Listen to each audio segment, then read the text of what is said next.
Capítulo 17 do livro Campo de Batalha da Mente. Alguém faça para mim? Não quero assumir a responsabilidade. Mentalidade de deserto. Tomou Tera a Abrão, seu filho, e a Ló, filho de Arã, filho de seu filho, e a Sarai, sua nora, mulher de seu filho. Abrão e saiu com eles de Ur dos Caldeus para ir à terra de Canaã. Foram até Arã, onde ficaram. Gênesis capítulo 11, versículo 31. A responsabilidade é frequentemente definida como nossa resposta à habilidade de Deus. Ser responsável é responder às oportunidades que Deus tem colocado diante de nós. Deus deu ao pai de Abrão uma responsabilidade, uma chance de responder à sua habilidade. Deus colocou diante dele a oportunidade de ir a Canaã, mas em vez de ir o caminho todo com o Senhor, ele escolheu parar e estabelecer em Arã. É bastante fácil ficarmos entusiasmados quando Deus fala conosco e nos dá uma oportunidade para fazer alguma coisa, mas como Tera, muitas vezes jamais terminamos o que começamos, porque entramos e percebemos que há mais que arrepios e entusiasmo. A maioria dos novos empreendimentos é estimulante simplesmente porque são novos. O excitamento carregará uma pessoa por um pouco de tempo, mas ele não a levará a cruzar a linha de chegada. Muitos crentes fazem o que a Bíblia diz que Tera fez. Eles partem para um lugar e se estabelecem em algum outro ao longo do caminho. Eles ficam cansados ou exaustos, eles gostariam de terminar seu trajeto, mas realmente não querem a responsabilidade que vem com isso. Se alguém o fizesse por eles, eles adorariam colher a glória, mas isso simplesmente não funciona assim. Responsabilidade pessoal não pode ser delegada. No dia seguinte, disse Moisés ao povo: Vós cometestes grande pecado. Agora, porém, subirei ao Senhor e, porventura, farei propiciação pelo seu pecado. Tornou Moisés ao Senhor e disse: Ora, o povo cometeu grande pecado, fazendo para si deuses de ouro. Agora, pois, perdoa-lhe o pecado, ou, se não, risca-me, peço-te do livro que escreveste. Êxodo, capítulo 32, versículo 30 ao versículo 32. Em minha leitura e estudo, notei que os israelitas não queriam assumir responsabilidade por nada. Moisés fazia as orações deles, ele buscava a Deus por eles, ele até mesmo se arrependeu por eles quando se envolveram em problemas. Um bebê não tem nenhuma responsabilidade, mas à medida que a criança cresce, espera-se que assuma mais e mais responsabilidades. Um dos principais papéis de um pai é ensinar seus filhos a aceitar responsabilidade.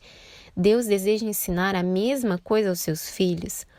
O Senhor me deu uma oportunidade para ser ministra em tempo integral, para ensinar sua palavra no rádio e na televisão nacional, para pregar o Evangelho em todos os Estados Unidos e em outros países.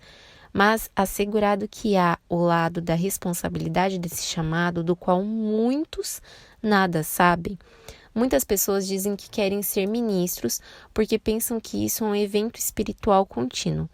Muitas vezes as pessoas se inscrevem para um emprego em nossa organização pensando que a maior coisa que poderia acontecer com elas seria tornar-se uma parte de um ministério cristão. Mais tarde descobrem que têm de trabalhar lá o mesmo que em qualquer outro lugar. Têm de se levantar e chegar lá na hora, submeter-se à autoridade, seguir uma rotina diária, etc. Quando as pessoas dizem que querem vir trabalhar conosco, digo-lhes que não flutuamos em torno de uma nuvem o dia inteiro cantando aleluia. Trabalhamos e trabalhamos muito. Caminhamos em integridade e fazemos o que fazemos com excelência. Claro, é um privilégio trabalhar em um ministério, mas tento mostrar aos novos candidatos que quando os arrepios e a excitação tiverem diminuído, eles nos encontrarão esperando deles altos níveis de responsabilidades. Vai ter com a formiga. Vai ter com a formiga, o preguiçoso. Considere os seus caminhos e ser sábio. Não tendo ela chefe, nem oficial, nem comandante, no estio prepara o seu pão, na cega ajunta o seu monumento. O preguiçoso, até quando ficarás deitado? Quando te levantarás do teu sono? Um pouco para dormir, um pouco para tosquenejar, um pouco para encruzar os braços em repouso. Assim sobrevirá a tua pobreza como um ladrão, ou um que vigia com os passos vagarosos, mas com certeza que se aproxima. E a tua necessidade como um homem armado, tornando-o desamparado. Provérbios, capítulo 6, versículos 6 ao 11. Essa mentalidade preguiçosa que os israelitas tinham era uma das coisas que os mais mantiveram por 40 anos no deserto, fazendo uma viagem de 11 dias.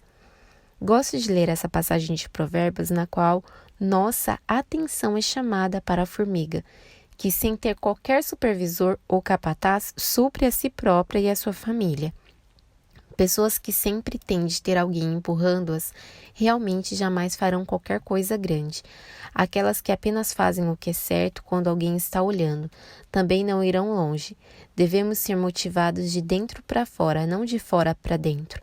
Devemos viver nossa vida diante de Deus, sabendo que Ele vê tudo e que nossa recompensa virá dele, se persistirmos em fazer o que Ele nos pediu. Muitos chamados, poucos escolhidos. Porque muitos são chamados, mas poucos são os escolhidos. Mateus capítulo 20, versículo 16.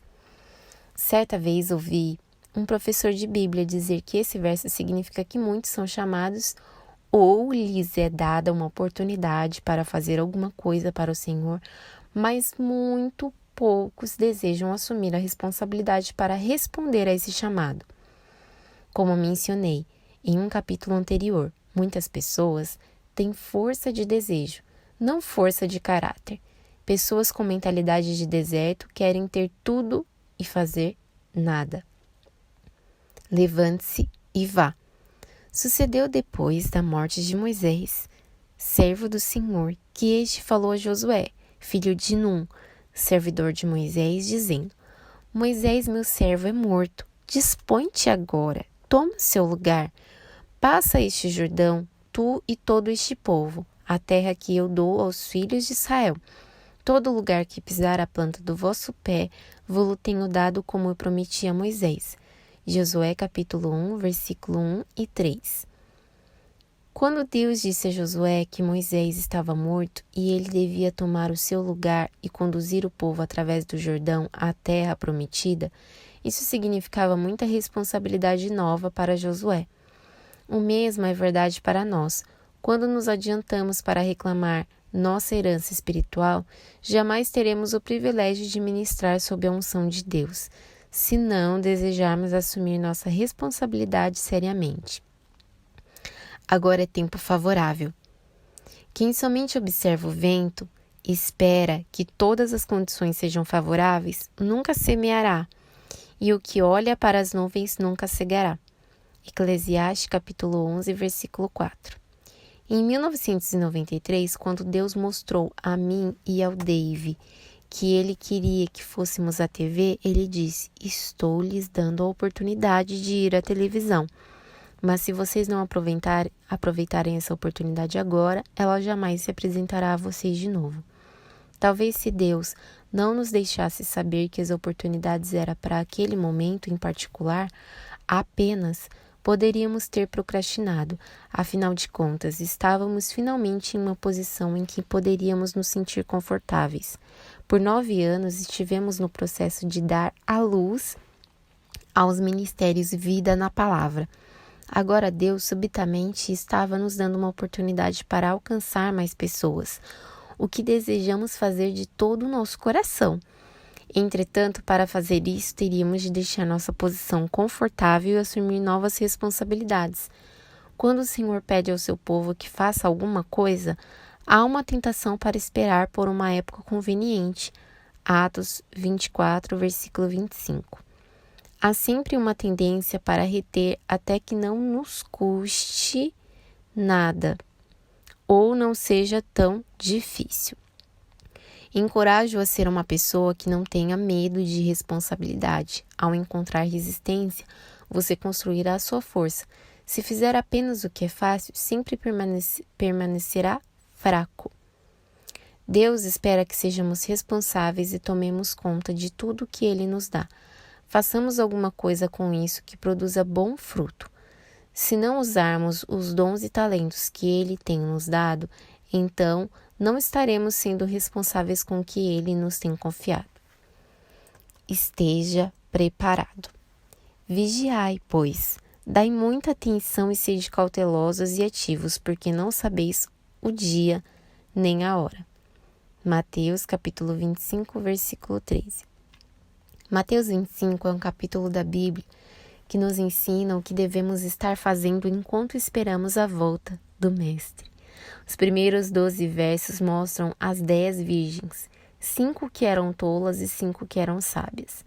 As tolas não queriam fazer nada de extra para estarem certas de que estavam preparadas para encontrar o noivo, quando ele retornasse. Elas fizeram o estritamente necessário com o que poderiam passar. Elas não queriam andar a milha extra, então levaram apenas a quantia de óleo que precisavam para suas lâmpadas. As virgens sábias, entretanto, foram além do que elas absolutamente precisavam fazer. Elas levaram óleo extra para se assegurarem de que estavam preparadas para uma longa espera. Quando o noivo veio, as tolas descobriram que as suas lâmpadas estavam se apagando. E elas, claro, queriam que as sábias lhes dessem o óleo delas. É isso que realmente acontece.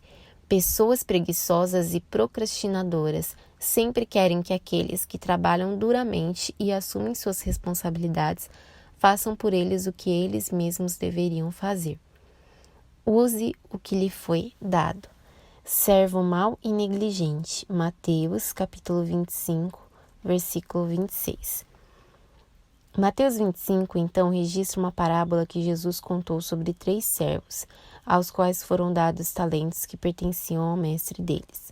O mestre, então, viajou para um país distante, esperando que seus servos tomassem conta de seus bens enquanto ele estava ausente.